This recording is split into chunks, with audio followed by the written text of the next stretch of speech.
poursuit avec notre invité John Henley. Merci d'être avec nous. Vous êtes correspondant Europe du quotidien britannique The Guardian, qui est plutôt orienté centre-gauche, donc plutôt contre le gouvernement sortant. Alors, le gouvernement actuel aura 412 sièges au Parlement. On parle donc là des travaillistes. C'est 211 sièges de plus qu'en 2019. C'est toutefois un tout petit peu moins que Tony Blair en 97. C'est un tout petit peu moins de Tony Blair. C'est une victoire écrasante en termes de sièges. Ça, c'est le système électoral britannique qui fait ça. Mais bizarrement, en fait, ils ont obtenu, les travaillistes, un peu moins de vote, en termes de vote de part de vote national, que pendant les précédentes élections en 2019. Donc, c'est une victoire très, très convaincante. En termes de sièges, ils auront une grande majorité au Parlement, mais on ne peut pas quand même parler d'une victoire. C'est quand même une victoire un peu précaire. Est-ce que c'est une victoire? Alors on dit toujours ça lors des élections. Est-ce que c'est un vote sanction ou pas à l'égard des partants? C'est une victoire sans appel des travaillistes ou c'est une défaite sans appel des conservateurs? C'est ce que je suis en train de dire exactement. C'est plutôt une vote sanction. Parce qu'on peut mesurer ça. Les dernières élections étaient en 2019 et les travaillistes n'ont pas obtenu plus de votes qu'en 2019. Les conservateurs, par contre, ont été vraiment très sévèrement punis pour ce qui revient en fait à leur incompétence en gouvernement, les scandales à répétition, une économie très très peu performante, le Brexit, Boris Johnson, les fêtes à Downing Street pendant le Covid, etc. Et le vote du Parti conservateur est parti soit vers le centre, vers les libéraux-démocrates, soit vers l'extrême droite, le réforme de Nigel Farage. J'allais vous poser cette question justement. Est-ce que c'est ce recentrage en quelque sorte du Parti travailliste tel que voulu par Keir Starmer qui a peut-être donné confiance aussi aux électeurs quand on compare peut-être à l'éloignement de la ligne ultra-rouge de Jeremy Corbyn à l'époque? Tout à fait. Vous savez, il y a une expression anglaise qui convient très très bien à Keir Starmer. C'est une expression qui vient de notre sport national, le cricket.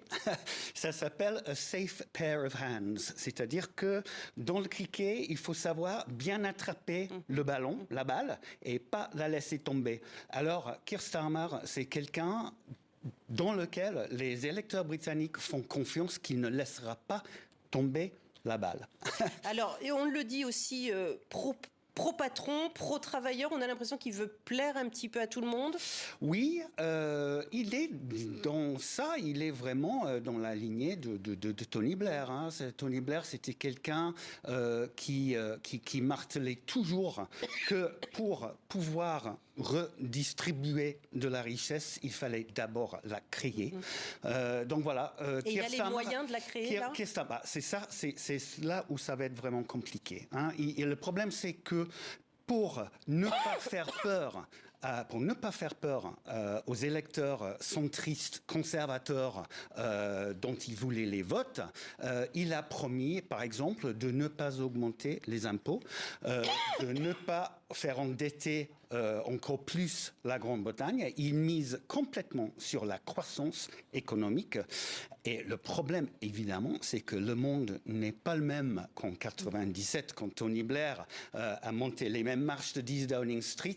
Lui, il pouvait compter sur une croissance, et on était dans une période de croissance économique globalisée. Là, ce n'est pas du tout la même ambiance, et ça va être compliqué pour Starmer. Avec des réformes pour le service public, pour l'éducation également, notamment, il s'attaque quelque peu aux écoles privées.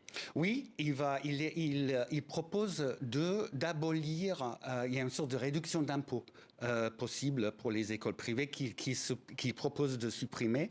Le problème, c'est qu'il veut évidemment aussi beaucoup améliorer ou investir dans le service, la santé, la NHS exactement. Il va réinvestir. L'infrastructure britannique est dans un état mais vraiment lamentable. Il va falloir d'énormes investissements. Pour l'instant, on ne sait pas beaucoup d'où va venir l'argent. Et la crainte, évidemment, c'est que le niveau d'attente est tellement énorme en Grande-Bretagne. Après 14 années, que voilà, il risque d'avoir une déception si le changement n'a pas lieu très très rapidement. John Henley, un mot sur la politique étrangère que peut prendre la diplomatie britannique sous un gouvernement travailliste. L'Ukraine, maintenir l'effort de défense, le soutien de Kiev, et l'Union européenne, ne pas remettre en cause le Brexit, bien sûr, mais se rapprocher quelque peu de l'Union européenne. Sur l'Ukraine, il n'y aura aucun changement. Ce sera un soutien total pour l'Ukraine. Sur l'Union européenne, Keir Starmer l'a dit cette semaine encore, il ne voit pas la Grande-Bretagne rejoindre ni le marché unique, ni l'Union européenne pendant plusieurs générations. Voilà, ça reste un sujet extrêmement polarisant, clivant au sein de la société britannique. C'est pour cette raison-là qu'il ne peut pas faire de promesses sur ce plan-là, mais il y a très certainement des améliorations, des assouplissements qui seront possibles. Merci beaucoup, John Henley, de nous avoir... excusez-moi, j'ai un chat dans la gorge. Merci beaucoup d'avoir accepté notre invitation, de nous avoir apporté votre analyse sur la situation en Grande-Bretagne.